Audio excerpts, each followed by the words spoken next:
네, 여러분 안녕하세요. 김진 목사입니다. 오늘도 역시 말씀 묵상 같이 보도록 하겠습니다. 오늘 말씀은 신명기 3장 23절에서 4장 2절 말씀. 신명기 3장 23절에서 4장 2절 말씀입니다. 말씀 먼저 보도록 하겠습니다. 그때 내가 여호와께 간구하여 나의 주 여호와시여 주께서는 주님의 크심과 주님의 손의 강하심을 주님의 종에게 보여주기 시작하셨습니다. 하늘과 땅에서 주님의 일과 주님의 능력처럼 행할 수 있는 신이 누구입니까? 저를 건너가게 하셔서 요단 건너 아름다운 땅과 아름다운 산과 레바논을 보게 하소서 하였으나 여호와께서는 너희 때문에 내게 진노하셔서 듣지 않으시고 내게 말씀하시기를 그것으로 내게 족하다. 이 일로 내게 다시 더 이상 말하지 마라. 내가 비스가 산 꼭대기에 올라가서 물들어 동서남을 바라보아라. 내가 이 요단을 건너지 못할 것이기 때문이라. 너는 여호수아에게 명령하고 그를 격려하며 그에게 용기를 주어라. 그가 이 백성 앞에서 건너가 내가 보고 있는 그 땅을 그들이 차지하게 할 것이다 하셨다. 그때 우리는 벳부얼 맞은편 골짜기에 머물고 있었다. 이스라엘아, 이제 내가 너희에게 가르쳐주는 규례와 법도를 귀담아 듣고 행하여라. 그리하면 너희가 살 것이고 여호와 너희 조상의 하나님께서 너희에게 주신 땅에 들어가 그 땅을 차지하게 될 것이다. 내가 너희에게 명령하는 말에 한마디도 더하거나 빼지 마라. 너희는 내가 너희에게 명하는 여호와 너희 하나님의 명령을 지켜라. 아멘. 네, 사랑하는 여러분, 오늘 말씀은 이제 모세의 이제 설교의 내용 중 하나로서 모세가 이제 가나안 땅에 들어가지 못하는 모습을 어떠한 것인지에 대해서 이야기하고 있고, 또 그를 통하여서 이스라엘 백성들에게 마지막으로 명령의 권면의 말씀을 하고 있는 모습을 볼 수 있는 그런 구절이라 할 수 있겠습니다. 나눈 주 잠깐 볼까요? 말씀 있고 빈칸에 알맞는 말을 넣어 말씀을 완성하세요. 띠야, 이제 내가 너희에게 가르쳐주는 띠와 띠를 귀담아 듣고 행하여라. 내가 너희에게 띠하는 띠에 한마디도 더하거나 빼지 마라. 너희는 내가 너희에게 띠하는 너희 띠의 띠를 지켜라. 오늘 말씀 4장 1절 말씀이네요. 4장 1절 말씀. 이스라엘아, 이제 내가 너희에게 가르쳐주는 규례와 법도를 귀담아 듣고 행하여라. 그리하면 너희가 살 것이고 여호와 너희 조상의 하나님께서 너희에게 주신 땅에 들어가 그 땅을 차지하게 될 것이다. 오늘 말씀 4장 1절 말씀입니다. 여호와께서 모세에게 누구에게 명령하고 격려하며 용기를 주라고 하시네요. 오늘 말씀 28절 말씀, 3장 28절 말씀에 보면 너는 여호수아에게 명령하고 그를 격려하며 그에게 용기를 주어라 라고 나와 있습니다. 여호수아입니다. 여호수아. 네, 사랑하는 여러분, 오늘 말씀은 이제 모세가 마지막에 가나안 땅을 앞두고 있는 상황에서 하나님과의 대화의 내용을 볼 수 있습니다. 일전에 어떤 말씀이 있었냐면 하나님께서 이스라엘 백성들이 모세와 하나님 앞에 불평과 원망에 섞인 목소리로 말할 때가 있었습니다.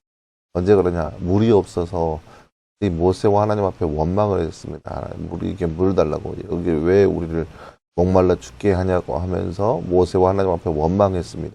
그때 하나님께서 모세에게 말씀하시기를 반석을 가리켜라. 그러면 그 반석에서 물이 솟아날 것이다 라고 하나님께서 모세에게 말씀하셨습니다. 근데 이제 모세가 혈기로 화가 나서 반석을 가리켜야 했는데 반석을 이제 지팡이로 치면서 내가 너희에게 물을 내겠느냐 하면서 화를 냅니다. 그 화를 내고 물론 그 반석에서 물이 솟아 올라오긴 했습니다. 하지만 하나님의 명령과는 다른 거거든요. 하나님은 분명 반석을 가리키라 말씀하셨는데 모세는 가리키는 것이 아니라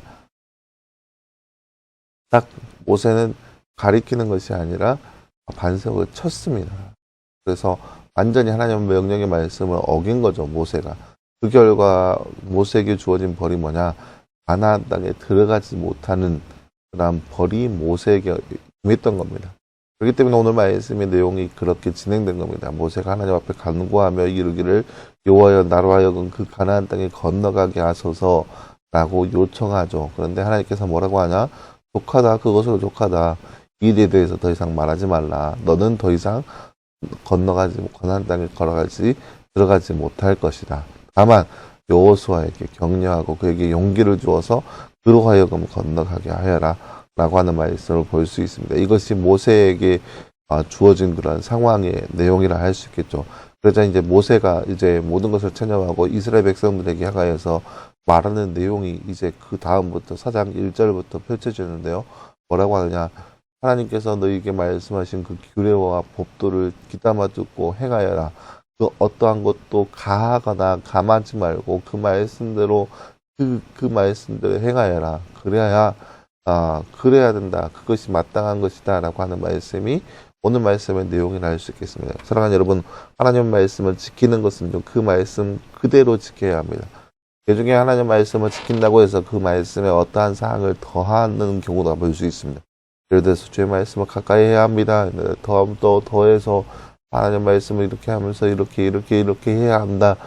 그런 사람의 규칙을 넣을 때도 있고, 때로는 그 덜하게는 좀 깎아내리는 거죠. 사람의 기준에 따라서. 그렇게 절대 하나님의 말씀은 사람의 기준에 따라서 가하거나 감할 수 있는 것이 아니라 하나님의 말씀은 그대로 지키는 삶이 필요한 겁니다. 오늘 말씀 모세에게 보세요. 하나님께서 그냥 더 이상 말하지 마라. 너 가나안 땅 못 들어간다. 더 이상 이거에 대해서 말하지 마라. 했을 때 모세는 그것을 순종해서 더 이상 말하지 않고 체념하고 그저 비스가산에서 동서남북을 바라보면서 하나님께서 약속하신 그 땅을 바라보기에 그쳤습니다. 모세의 삶이 그런 거죠. 하나님 말씀을 더하거나 감하거나 그러지 않고 하나님 말씀대로 지켜야 했고 또 지켰습니다. 모세가 그 삶을 보여주잖아요. 분명 하나님께서 반석을 가리켜라 라고 했는데 반석을 쳤습니다. 그러니까 주어지는 것이 뭐예요? 형벌이죠. 너는 가나안 땅에 들어가지 못할 것이다 라고 하는 형벌이죠. 마찬가지로 우리의 삶에도 이렇게 하나님 말씀을 그대로 지켜야지 우리의 생각대로 가하거나 감한다면 반드시 그거에 대한 대가는 올 것이다 라는 거죠. 따라서 이 시대를 살아가면서 하나님 말씀을 순종하면서 하나님 말씀대로 살아가는 삶, 그런 거룩한 삶을 살아갈 수 있는 바로 저와 여러분의 삶이 되기를 간절히 소망합니다. 함께 기도하겠습니다. 하나님 감사합니다. 주님 오늘 말씀을 통하여서 우리가 하나님 말씀 안에서 어떻게 살아가야 하는 것이 어떤 마땅한 것인지 말씀을 통해서 바라보았습니다. 우리도 이처럼 이 땅 가운데 살아가면서 하나님 말씀을 가하거나 감하지 말고 하나님 뜻 안에서 하나님 말씀처럼 살아가는 삶이 바로 우리의 삶 될 수 있도록 주님 우리 가운데 지혜 주시고 용기 주시고 믿음을 더하여 주시옵소서. 이 모든 말씀 감사드리며 살아계신 예수님의 이름으로 기도하였습니다. 아멘. 네, 사랑하는 여러분 감사합니다. 오늘 하루도 늘 말씀 안에서 승리할 수 있는 저와 여러분들께를 간절히 소망합니다. 여러분 수고했고요. 내일도 역시 우리 말씀 묵상으로 함께 찾아보도록 하겠습니다. 여러분 수고했습니다.